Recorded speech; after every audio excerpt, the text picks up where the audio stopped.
গ্রামে রুমকি নামের একটা মেয়ে ওর বাবা ও সৎ মা সীতার সাথে বাস করত।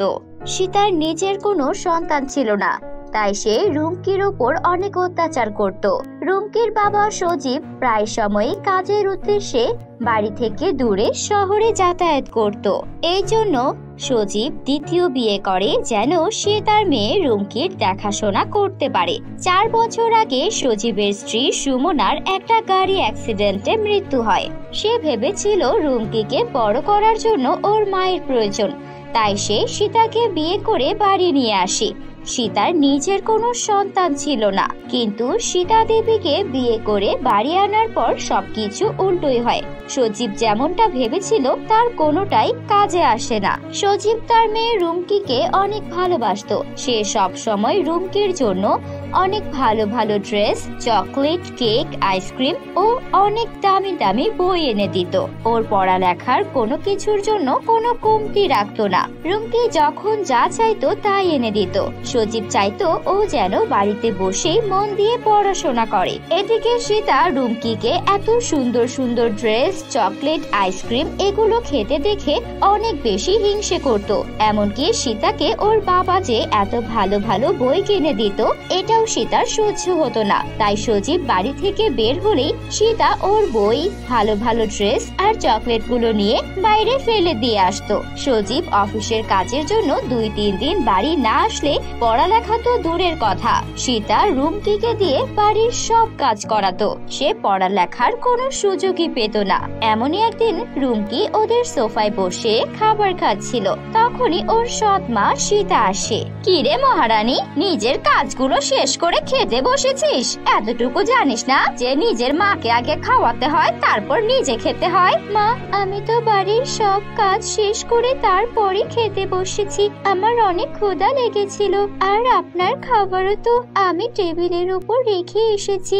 আপনার যখন ক্ষুধা লাগবে আপনি খেয়ে নেবেন। সৎ মা সীতা রুমকির এভাবে সোফায় বসে আরাম করে খাওয়া দেখে সহ্য হচ্ছিল না, তাই সে রেগে বলে, দেখ অনেক হয়েছে খাওয়া, ঘরে একটুও পানি নেই, যা এখনই জঙ্গলের কুয়া থেকে ঘরের জন্য পানি নিয়ে আয়। আচ্ছা ঠিক আছে মা, আমি পানি নিয়ে আসছি।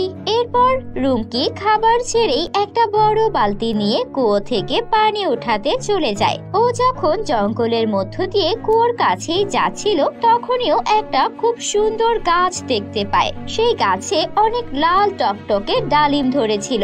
এগুলো দেখে রুমকির অনেক ভালো লাগে। রুমকি লাফিয়ে সেই ডালিমগুলো পাড়ার চেষ্টা করে, কিন্তু সেই গাছটা অনেক উঁচু ছিল, তাই রুমকি একটা ডালিমও পারতে পারে না। অনেকক্ষণ চেষ্টা করার পর রুমকি নিরাশ হয়ে কুয়ো থেকে পানি তুলে ওর বাড়ি ফিরে যায়। এদিকে রুমকি ডালিম পাড়তে গিয়ে অনেক দেরি করে ফেলে। এতে সৎ মা সীতা অনেক রেগে যায়, আর সে রেগে গিয়ে রুমকিকে বলে, কিরে মহারানী, তোকে আমি পানি আনতে এখন পাঠিয়েছি, বাইরে গিয়ে কোথায় হারিয়ে গিয়েছিলি? নিশ্চয়ই পাড়ার ছেলে মেয়েদের সঙ্গে খেলতে চলে গিয়েছিলি, তাই না? তোকে তো আজকে এর শাস্তি পেতেই হবে। আর তোর শাস্তি হলো আজকে সারা দিন তুই কোনো খাবার পাবি না। এখন রান্নাঘরে যা আর আমার জন্য সুস্বাদু খাবার তৈরি কর। যদি তোকে সকালের মতো খাবার খেতে দেখি না, তোর হাত পা ভেঙে ফেলে দিয়ে রাখবো। সৎ মায়ের এমন ধমক শুনে রুমকি বাধ্য হয়ে রান্নাঘরে চলে যায় আর অনেক পরিশ্রম করে সৎ মায়ের জন্য অনেক মজাদার খাবার তৈরি করে। রুমকির অনেক ক্ষুধা লেগেছিল, কিন্তু ওর সৎ মা ওকে একবারের জন্য খাবারের জন্য ডাকে না, নিজেই মজা করে সবটা খাবার খেয়ে নেয়। এরপর রুমকিকে রান্নাঘরের ময়লা থালা বাসন ধোয়ার জন্য পাঠিয়ে দেয়। তারপর কাজ শেষ করে রুমকি খালি পেটে রাতে ঘুমিয়ে পড়ে। পরদিন সকালে উঠে রুমকি রান্নাঘরের সব কাজ শেষ করে, তারপর রান্না করে সকালের খাবার খেতে যায়। তখনই ওর সৎ মা সীতা চলে আসে। সৎ মাকে দেখে রুমকি ভয় পেয়ে যায়। কি রে, রান্নাঘরে চুরি করার মতলবে এসেছিলি নাকি? সত্যি করে বল, কিছু চুরি করে খেয়েছিস? না না মা, আমি কিছু চুরি করিনি। আচ্ছা হয়েছে, শোন, তোকে আমি কাল তো পানি আনতে বলেছিলাম। আজকে তুই জঙ্গল থেকে আমার জন্য তাজা তাজা ফল নিয়ে আসবি। যদি না আনতে পারিস তোকে এমন শাস্তি দেব না, সারা জীবন মনে রাখবি। আর কোন রকম দেরি হলে শাস্তি দ্বিগুণ হয়ে যাবে। সৎমা সীতার এমন কথা শুনে এবারও সকালবেলা কিছু না খেয়েই রুমকি একটা ঝুড়ি হাতে নিয়ে ফল তোলার জন্য বেরিয়ে পড়ে। কিছু দূর যেতেই ও অনেক সুন্দর আপেল গাছ দেখতে পায়। সেখানে অনেক লাল টকটকে আপেল ধরেছিল আর কলা গাছে অনেক সুস্বাদু পাকা পাকা কলা ঝুলেছিল, কিন্তু গাছগুলো অনেক উঁচু ছিল। এটা দেখে রুমকির মন খারাপ হয়। রুমকি এসব দেখে মন খারাপ করে বসেছিল। তখনই ওর কাছে একটা গোলাপি পরী আসে আর বলে, ভয় পেও না, আমি গোলাপি পরী। আমি এই জঙ্গলে থাকি। আমি তোমাকে সাহায্য করতে এসেছি। আমি এই জঙ্গলে যারা অসহায় গরিব তাদেরকে সাহায্য করি। আমাকে বলো তোমার কি নিয়ে সমস্যা হচ্ছে, আমি তোমার কষ্ট দূর করব। রুমকি ওর সৎ মায়ের অত্যাচার আর ওর দুঃখের কথা পরীকে খুলে বলে। সব শুনে পরীর ভীষণ খারাপ লাগে। তখনই গোলাপি পরী জাদু করে গাছে লেগে থাকা ডালিম, আপেল ও কলা তুলে ঝুড়ি ভর্তি করে দেয়। এতগুলো ফল ঝুড়িতে দেখে রুমকি অনেক খুশি হয় আর পরীকে ধন্যবাদ দিয়ে সেই ঝুড়ি নিয়ে বাড়িতে চলে আসে। রুমকির হাতে এতগুলো ফল দেখে সৎমা সীতা অনেক খুশি হয়। তার মনে লোভের জন্ম হয়। সে সবগুলো ঝুড়ি ভর্তি ফলমূলগুলো নিয়ে গ্রামের বাজারে চলে যায় আর সেখানে একটা জায়গায় বসে সবগুলো ফল বিক্রি করে অনেকগুলো টাকা আয় করে ফেলে। এতে সৎমা সীতা অনেক খুশি হয়। সীতার লোভ অনেক বেড়ে যায়, তাই সে পরের দিন আবারও রুমকিকে সকাল সকাল জঙ্গলে পাঠিয়ে দেয় এমনই তাজা তাজা ফলমূল নিয়ে আসার জন্য। আর রুমকি এবারও গোলাপি পরীর সাহায্যে ঝুড়ি ভর্তি করে তাজা তাজা ফলমূল নিয়ে আসে। এভাবেই টাকার লোভে পড়ে সৎমা প্রতিদিন রুমকিকে দিয়ে এত ভারী ভারী বোঝা ফলমূল ঝুড়ি ভর্তি করে নিয়ে আসতো। সে কখনোই রুমকির কষ্টের কথা চিন্তা করতো না। একদিন সকালে রুমকি এসে সৎমা সীতাকে বলে, মা, আজকে আমার শরীরটা খারাপ, আজকে আমি জঙ্গলে যেতে পারবো না। আর ওই ঝুড়ি ভর্তি করে ফল নিয়ে আসতে অনেক পরিশ্রম করতে হয়। আমার শরীরটা অনেক দুর্বল হয়ে গেছে। কিরে, তুই কি ভুলে গেলি যে আমি তোর আসল মা নই? আমি তোর সৎ মা। তুই আমার মুখে মুখে না বলছিস। তুই যে একটা অলস মেয়ে সেটা আমি ভালো করেই জানি।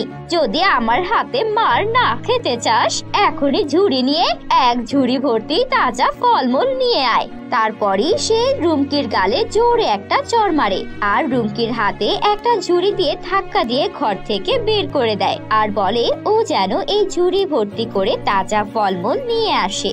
সৎ মায়ের হাতে এত জোরে একটা থাপ্পড় খেয়ে রুমকি অনেক কান্না করতে থাকে আর কান্না করতে করতে ও জঙ্গলের দিকে যেতে থাকে। রুমকি কান্না করছিল তাই ওর চোখ বন্ধ ছিল।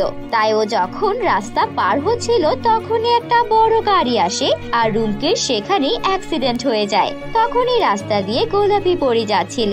সে রুমকিকে আহত অবস্থায় পড়ে থাকতে দেখে রাস্তা থেকে উঠিয়ে একটা আম গাছের নিচে নিয়ে আসে আর জাদু করে রুমকিকে সুস্থ করে তোলে।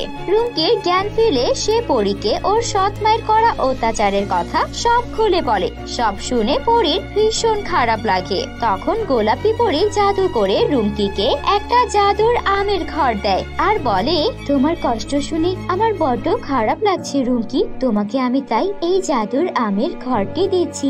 এই ঘরে তোমার প্রয়োজনীয় সবকিছু পাবে। তোমার কোনো কিছুরই অভাব থাকবে না। তুমি যা চাইবে, যা খেতে চাইবে, এমনকি যা পড়তে চাইবে, তোমার সব ইচ্ছা আমার এই জাদুর আমের ঘর পূরণ করবে। রুমকি খুশি মনে সেই জাদুর আমের ঘরে প্রবেশ করে। ও যখনই জাদুর আমের ঘরে প্রবেশ করে ওর পুরো চেহারা এবং শরীর একদম বদলে যায়।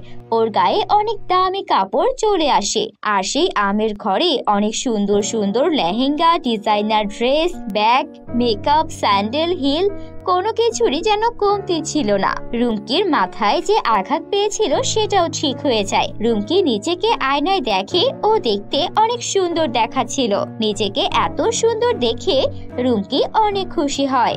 এরপর থেকে রুমকি সেই গোলাপি পরীর দেওয়া জাদুর আমের ঘরেই থাকতে থাকে। ও আর ওর সেই অত্যাচারী সৎমার কাছে ফিরে যায় না। রুমকি অনেক আনন্দে দিন কাটাতে থাকে।